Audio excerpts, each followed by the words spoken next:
Hi, everybody. I'm Marc David, founder of the Institute for the Psychology of Eating. We're in the Psychology of Eating podcast, and I'm with Jenny today. Welcome, Jenny. Hi, thanks for having me. Glad you're here. Glad we're doing this. And just for anybody tuning in to the podcast for the first time, Jenny and I are meeting for the first time, and we get to have a client coach session together and see if we can do some good things. So Jenny, if you could wave your magic wand and have whatever you wanted with food and body, what would that be for you? I think that I would love to have a more consistent relationship with my food in the sense that I could not have my stressors control my menu and just be able to have not my stress debunk my motivation so that I can keep eating clean, because I really enjoy eating clean. I just realized that my triggers and my stressors obviously make me choose meals that aren't as wise. And I think for body wise, I just want to be not as large so that I can be more comfortable in my clothes and my skin and just feel good in my clothes and feel good and not feel so heavy. Okay. So I think I got that. So you want to be able to make food choices that work for you, that help take you where you want to go, and not let things like stress or emotions just get in the way of making good choices for yourself. Yeah. And you want to live in the kind of body where you feel lighter and you feel better. Yeah. Okay, that's fair. So roughly how much weight would you like to lose? I think that I haven't been on a scale in a while, so I'm thinking if it was to be where I think it might be at, I think I would like to lose about 40 pounds.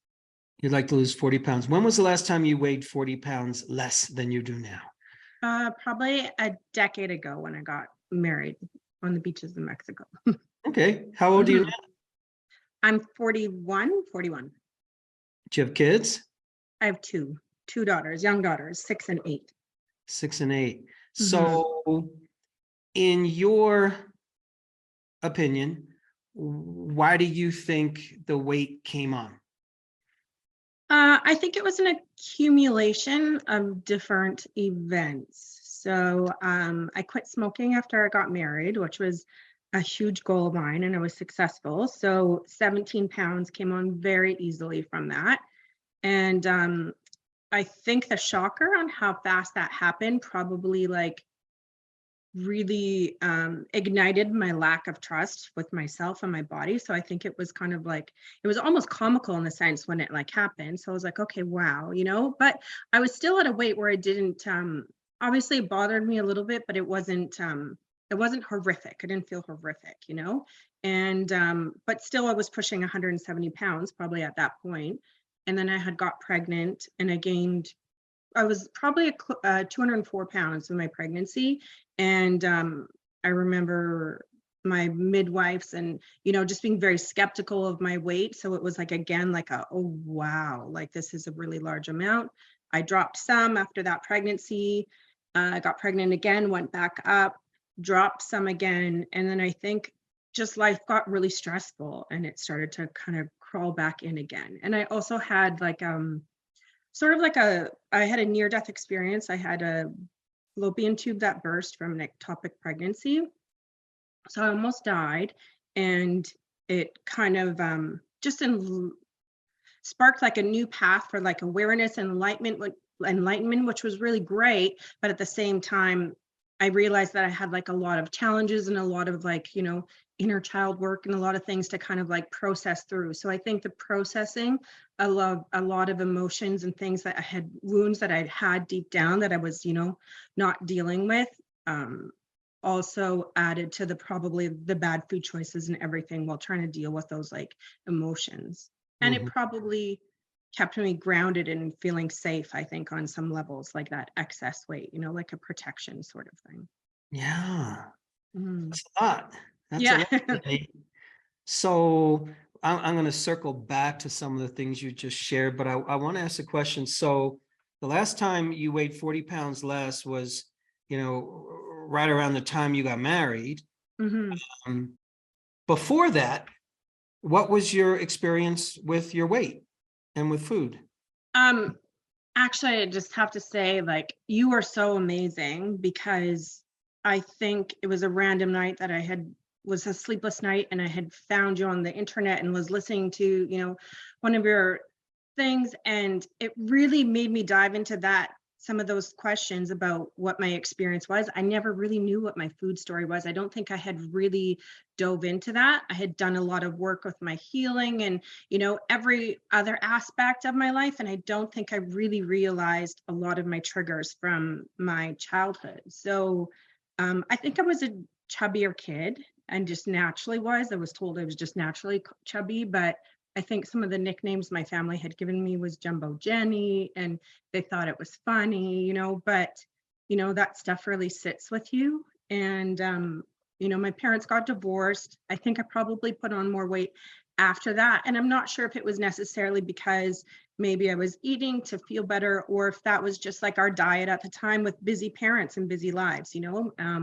Our parents were hustling. And so I'm not really sure why weight had started to come on in elementary. And I remember seeing people's faces and how they looked at me then differently from getting chubbier. And I remember, my dad making pancakes and being like, you don't need to eat the butter. Why are you eating a butter? Let's do a taste test to see if you really need the butter. And I remember feeling like I didn't put the food on the table, and am I really making these bad choices myself? Did I get here because of myself and my food choices at probably only around like 8 years old? So he was just trying to do the best he could at the time, probably because he could see that I was getting, a little bit chubbier, but it really probably ignited a whole lack of mistrust within myself that's lasted a lifetime. And I remember doing cabbage soup diet with my stepmom. I was probably 11 or 12.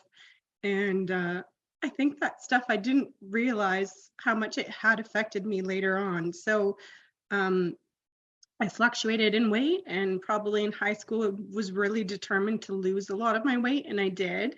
And I stayed at a decent weight through my teens and my 20s, but I was never the skinniest. I felt comfortable and I felt good, but I think I didn't realize how much others' perspective of my weight affected me. I had a girlfriend who set me up on a blind date one time, and she told me, yeah, I told him, you're a really great girl, but you're not supermodel thin or anything. And I remember feeling, why is that significant? And at the time, I felt really good about myself. So I feel like there was like a repeating pattern of me feeling okay, but then others telling me my weight was not okay. So I think that when I would hear that from others, it would, like really trigger a lot of lack of trust within myself and a lack of trust with my food. So I didn't even realize how much I didn't trust myself, and how much for years I had so much guilt associated with all of my food and my eating.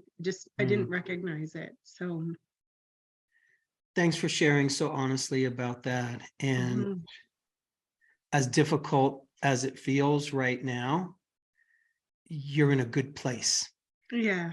And when I say that, what I mean is that you can see yourself like never before, and see your journey like never before. Yeah. And what I'm hearing from your journey is that from a young age, you got the message that, Jenny, you're not okay. Yeah. And that not okayness has to do with your weight. But what we hear at that age is, I'm not lovable. Yeah. I'm not acceptable. I'm not good enough. There's something wrong with me. Yeah. And oh, it's my weight. If my weight was different, then I'd be lovable. Because Absolutely. you're a mom, and you know this, your kids want to be loved. They want to know, when we're young, we want to know, I am loved, I'm accepted, I am safe. Yeah. Because guess what? If I don't feel loved, then I don't feel safe. Absolutely. So part of it is that we're then driven to believe, in part, that, well, if I can lose weight, then I'm safe. Yeah. because losing weight means I'm lovable, and Mhm. losing weight means I'm marriageable, Yeah. and that somebody's going to care about me. Mhm. Because yeah, I know my parents kind of love me, but Mhm. on some level, they kind of didn't exactly. It was conditional. Yeah, it felt that way, even though I know it wasn't their intention. Yes, yes. So, Mhm. like you say, big people, parents, we all do the best that we can, and Mhm. find out later on as a parent, damn, I could have done this better, Yeah. better. Um, I know that happened to me, Yeah. and here's what's so fascinating about life is that we're given the message at a young age, you're not lovable because of your weight. Mhm. And it's easy for us to take that message and internalize it. Yep. So technically, I'm going to guess nobody in your life is telling you, Jenny, we're not going to love you until you lose weight. Technically, no. Your daughters are not saying that. Mm-mm. Does your husband say that? No. No. So nobody's telling you that you're unlovable because of your weight, except for Mhm. maybe one person. Myself. Bingo. Yeah. So in so many ways, that's where the action is. Here's the Yeah. paradox. Here's the paradox. You wish to lose weight. Mhm. I'm going to call that wish in its purest form. It's a preference. Yeah. It's a preference. Mhm. I prefer a lot of black clothes these days. Yeah. I prefer soft cotton shirts because they make me feel good. I prefer a certain kind of food. I prefer a certain kind of climate. I Mhm. prefer to be by the ocean, even though I'm not. So we have our preferences, and our preferences are completely fine and completely legitimate. Mhm. However, you don't say to yourself, well, I prefer to wear a certain kind of clothes, a certain color, but if I don't have that color, therefore I'm not lovable. Mhm. Yeah. So I think what's happening right now is that there's a part of you that wishes to have a different weight and shape. Mhm. And there's a part of you that's driving that desire for weight loss. That's little Jenny. Yeah. That's 6, 7, 8, 9, 10-year-old Jenny. Yeah. I'm not going to be lovable. And Mhm. if I can do this, okay, yeah, I'll feel lighter for sure. Yeah. But the reality is there are people that weigh plenty more than you do, Mhm. and they're light, Yeah. meaning I don't feel heavy. There's people who are far thinner than you and me. Yeah. They're heavy. Mhm. So there's a piece of lightness. That's a feeling. Yeah. Because if I'm not liking who I am or where I'm at for any reason, I'm going to feel heavy. I'm going to feel more down, Mhm. more depressed. Mhm. And Absolutely. yes, there's a certain truth that if you weigh less, you can, not guarantee, but you can literally feel lighter. Yeah. So I mention that because I want you to be clearer and clearer about what losing weight really means for you. Mhm. And I think there's a part of you that is still getting current with I'm lovable as I am. Yes. You don't fully believe that.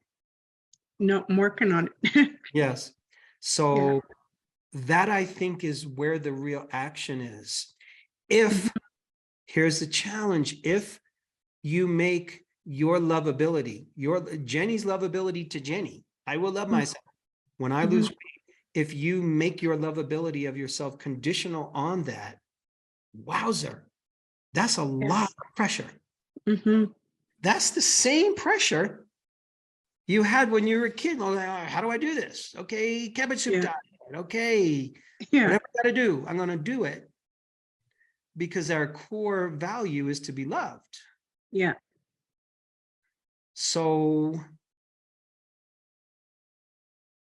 here we are. Yeah.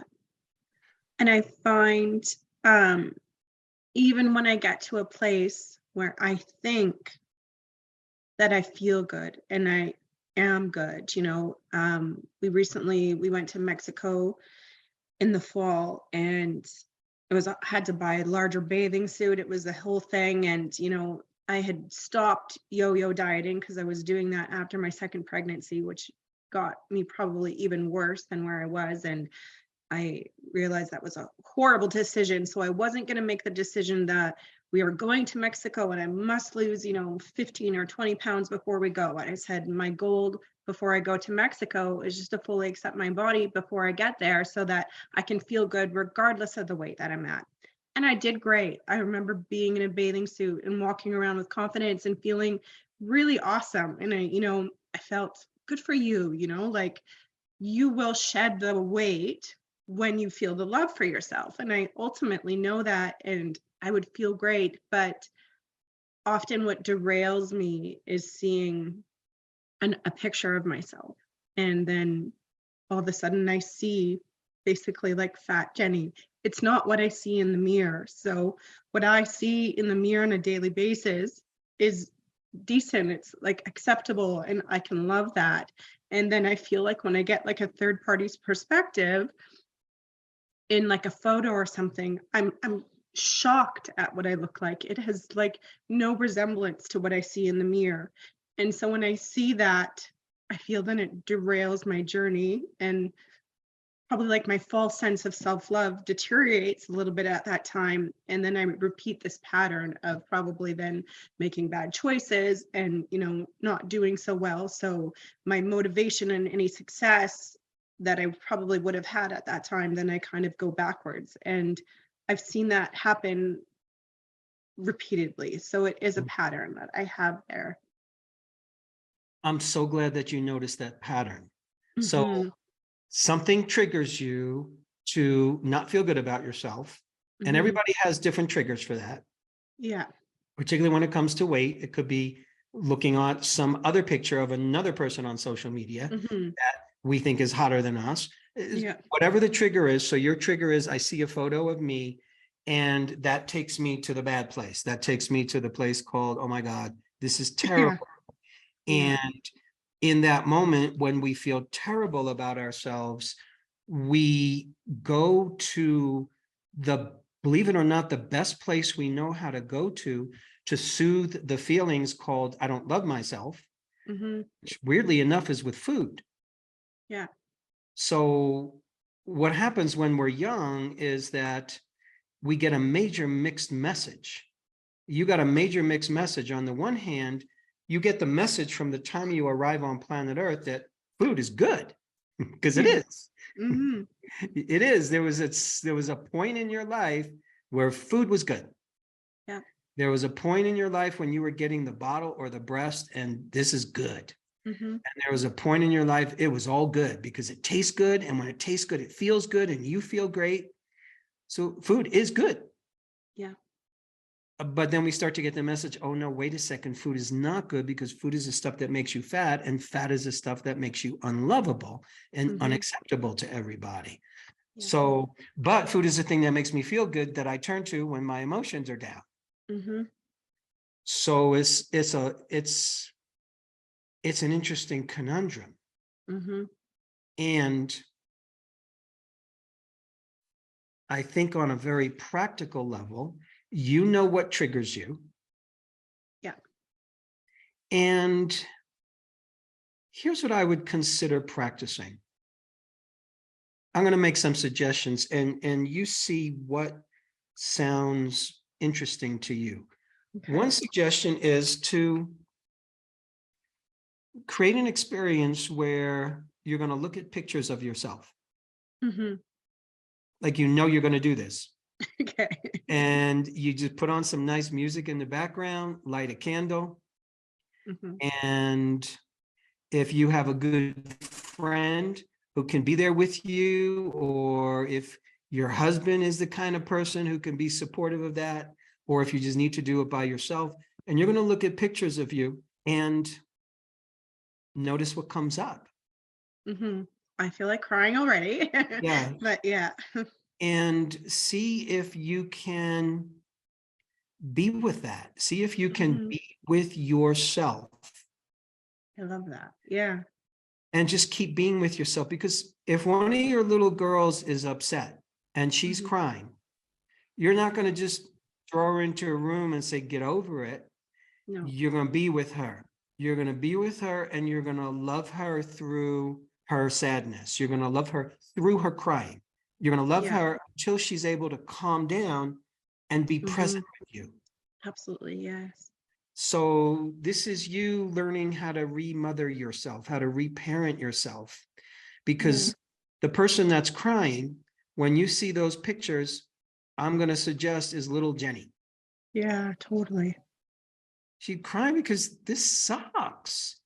I'm Yeah. not lovable. I'm not lovable because of this. Like, Yeah. that's terrible. Yeah. That's terrible for a child. So Hmm. there was probably a lot of tears that you couldn't cry back then that you can cry now. Yeah. And those tears are appropriate. They're Hmm. real. They're right because they're inside you and they need to express themselves. And those tears, a lot of it is sadness, but there's something on the other side of that sadness. Hmm. And part of it is being able to be present and be present and be present through the tears. Like, I'm going to Yeah. stand by myself. I'm going to love myself through this, even though it hurts, even though Hmm. it's difficult, even though I'm crying. Because what happens when we get triggered is we use the triggering event because it's so intense. Can't Hmm. deal with it. Can't deal with looking at this picture. So what I'm going to do is I'm going to just go offline and a little unconscious and eat all the Yes. things I know I shouldn't eat, Hmm. which is really saying I'm going to escape the uncomfortable feelings. Yeah. So I think you can do that, Hmm. and do that until, do it a number of times, do it once a week, do it 3 times a week, until you start to notice what's on the other side of that sadness. Yeah. And if you look at it as if I'm mothering myself, what would a good mother say to you when Hmm. you cry? It's like, it's okay, I love you. Yeah. Like, I love you. I'm standing by you. I'm here for you. Yeah. Because there's a part of you that never got held Hmm. in this whole craziness. Yeah. And the belief is, well, if I lose the weight, then it doesn't matter when I look at that picture, I'm going to be fine Yeah. because I already lost the weight. I win. Yeah. But there's no guarantee of that. Yes. So oddly enough, I think your path to ultimately getting where you want to go is letting go for now of the need to lose weight. Yes. You know you want to lose it. Hmm. That's your birthday wish. Make a wish, blow out the candles. Yeah. The good Lord knows that you want to lose a bunch of weight. Yeah. You know it. Yeah. Yeah. Go. And I feel like since reading like both of your books or listening to one and reading the other, that was like a big aha moment for me, like the releasing the guilt while eating. Like I had no idea that even while eating healthy meals and all the choices, I was flooded with guilt because it was okay, well, you were doing this, but it's because it's healthy, and it's because, there was these messages that I didn't even know I was telling myself. I had, you know, 40 years of my life, I had no idea that I was doing that. And I could have swore to anybody that I wasn't until I had read and listened to you. And I said, wow, like I had noticed that I was doing that to myself. So I have been successful in releasing the guilt while eating, which is great. Not entirely, obviously. I'm sure there's still a lot of work there to do. And I've also been on the journey of trying to, not put the pressure of having to lose weight. And it's within that too, though, that I see then my patterns circle around. It's like, okay, great, I'm doing good and I'm feeling good. And, I can see that I look better. And then, then something derails me. So I get it consciously, but subconsciously there's still work to do there, obviously. Yes, it is work, and it's a practice. And the Yeah. practice is really all about staying with myself. Hmm. So when the trigger happens, whatever triggers you to go into, Hmm. oh, this is terrible, this sucks, Yeah. I can't deal with this, I can't look at me like that. Hmm. That's where you need to stay with yourself. Yeah. That's where you need to stay in the light, where you need to stay in consciousness, where you Hmm. need to stay in awareness, because that's the place where we will normally want to go into darkness, go Yeah. into old habits, go into self-punishment. Yeah. And the way to not go down that road is to do our best in the moment, to breathe and to be with ourselves and to stand by ourselves. Yeah. So that's why I suggested deliberately and as a ritual, yeah, I'm Hmm. gonna sit down with these pictures. And yeah, it will likely be an emotional experience for you. Yeah. And what a beautiful thing, Yeah. because you're learning how to embrace you. Hmm. And again, there's nobody in this world who is telling you, Jenny, you are not acceptable because of this body. No. It would be the furthest thought from the mind of your girls. Like Yeah. they wouldn't even dream that. Yeah. So I just say that because it's good to notice, like, oh, I've taken on that Hmm. belief. I've taken on that voice Yeah. because kids are susceptible and kids are vulnerable. And Hmm. we do take those things on. Yeah. And as we become adults, we have the capability to begin to let those go. Yes.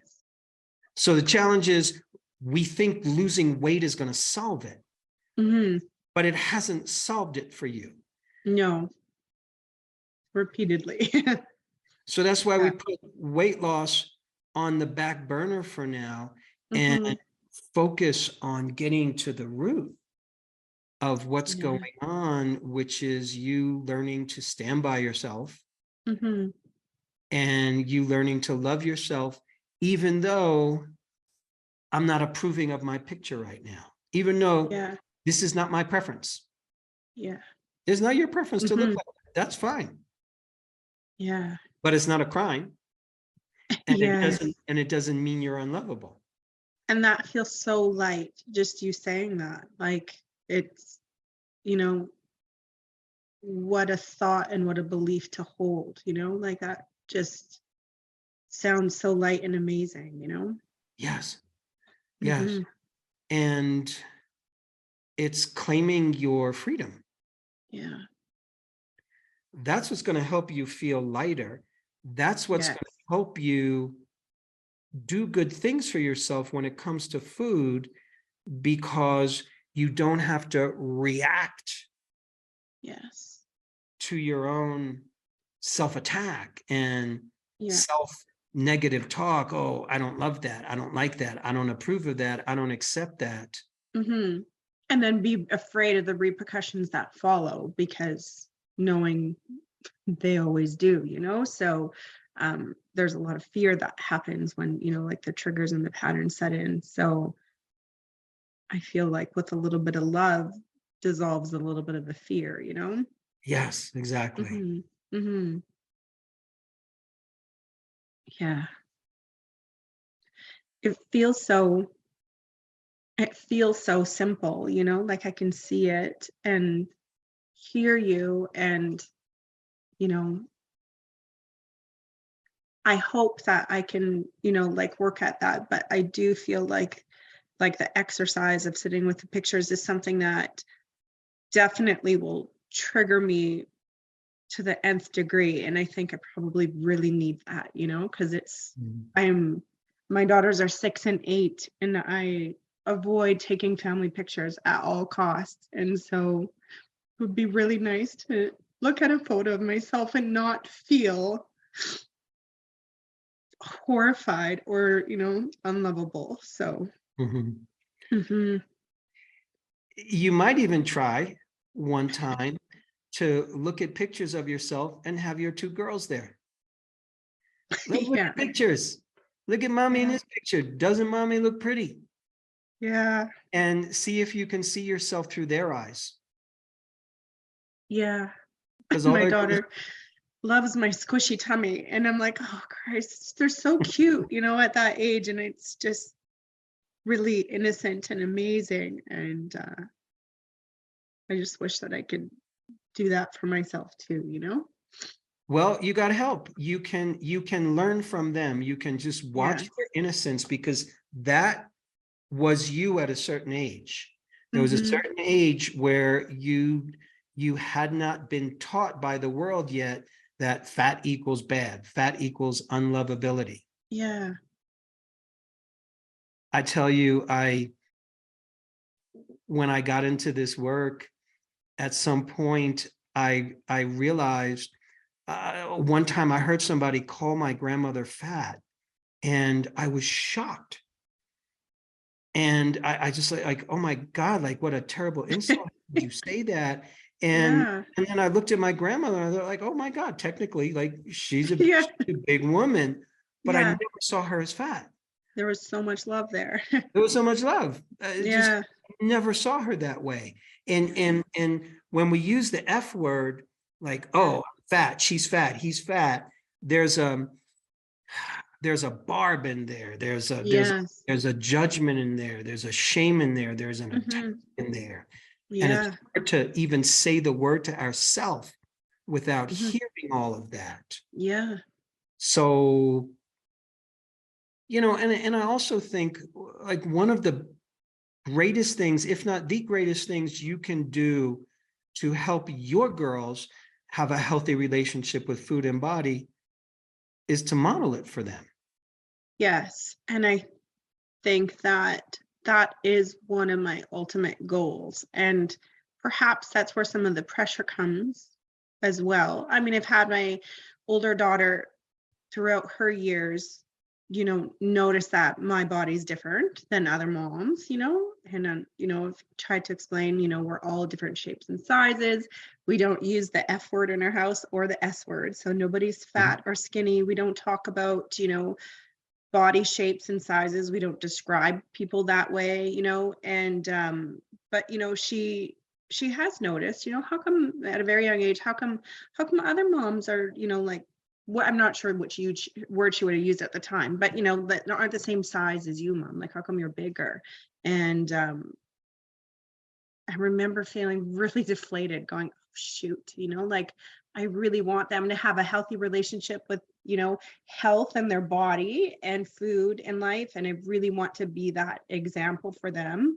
And so I think that as I've tried and failed throughout the years, it's probably also added the pressure of going, oh gosh, like, please don't, or please succeed, like please don't fail, like make sure that you're able to show them what health looks like. And but I guess Well, that starts with loving myself first, so yeah, here's the thing I want to say about that. hmm. You're already being successful. You're already being successful. You're not unsuccessful. You're being successful because you're working on yourself, because Hmm. you're aware, because you're doing your best to elevate and evolve your relationship with your body. Yeah. So you don't have to be perfect. Okay. You just need to be moving towards the light. You just need to be Yeah. moving into more awareness and more consciousness. And that's Hmm. what you're doing. And Yeah. that's where the gift is. Yeah. And they're not going to necessarily see that. They can't make that distinction, but But they they'll will feel feel it. it.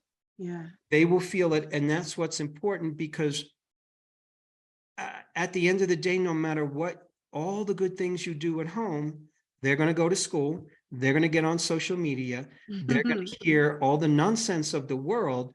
And Yeah. it's the world that is teaching us Yeah. to demean our own bodies. Yeah.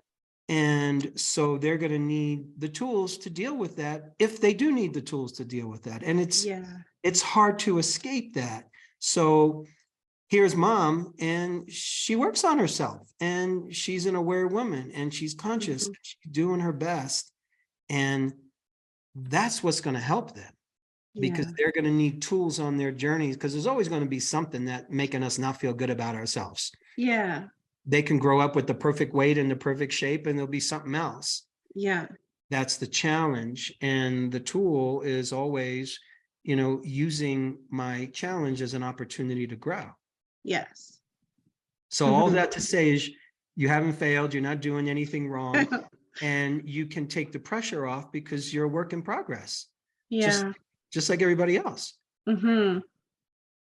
Which is what they need to learn about themselves in life too. So, yeah, a lot of pressure on myself, I guess. Yeah.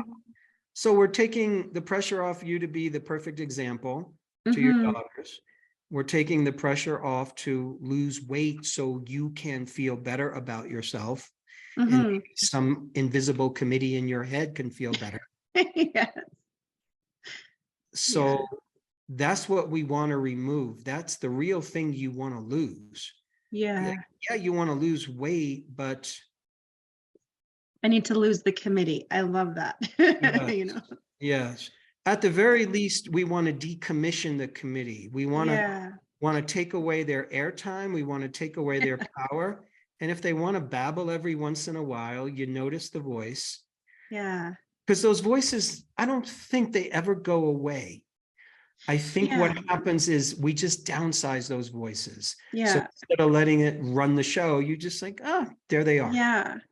Kind of like meditation. I'm a really big meditator. So like the flip side of my other half is, like meditating healed a lot of my anxiety that I had in life, like I really love that. And it's just, now I'm just realizing I can actually just take that and apply it to the other side of me with weight and everything too, because it's not about, meditating isn't about not thinking, it's just about, like releasing your thoughts and not holding on to them. And it's kind of like a really aha moment right now that I can do that with myself consciously in my everyday life, just with like food and the messages that I'm telling myself. That's the best benefit, I think, of meditation, because it's a form of training your mind. Yeah. And what happens is the mind has habitual thoughts. It has habitual beliefs, meaning you wake up in the morning and your mind thinks the same thoughts it's been thinking since you were a kid. Yeah. I'm too fat. I'm not lovable. I got to lose this weight, whatever else. It's repetitive and yes, it's 80%, 85% negative. It's just natural for everyone's brains to be like that, yes, the brain does that. And it's our mind. And the mind is like a tool, and you can learn how to use the tool better. So, those thoughts can come up and I could notice them. Yeah. And I can let them go.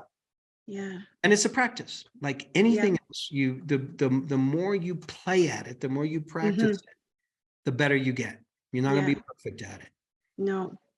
And that's okay. Like I've realized that significant changes that meditation has made in my life, which is like huge, it's just amazing that I never thought of applying that mindset to food and body. So I want to ask you a question, and this is more personal, and feel free to not answer it. I am like super intrigued by near-death experiences. I've had my own, which are like different from others that I've heard described, but I'm wondering if you can say like what was the most poignant thing or the most powerful thing about it that you learned from that near-death experience, like coming back into life, like what shifted for you? I think the crazy thing about the actual day itself too was the realization of, I was told that my eyes were rolled in the back of my head, and because I was bleeding from the inside out, so I was basically losing all of my blood on the inside of my body. And I was so conscious, I was so aware, like everything was so clear, and I couldn't communicate to anybody around me or the paramedics, and or anybody in the hospital, but it was like I had this like connection with like everyone's like brain. Everything was so clear. I was so aware. It was just this like amazing consciousness is the only thing I could really describe it. And so I think after that, I felt so blessed to have, like a second lease on life. And it was like amazing. And I think that some people take that feeling and they run with it, and they really it can immediately spark them to do great things, have courage and bravery in areas that they never had before.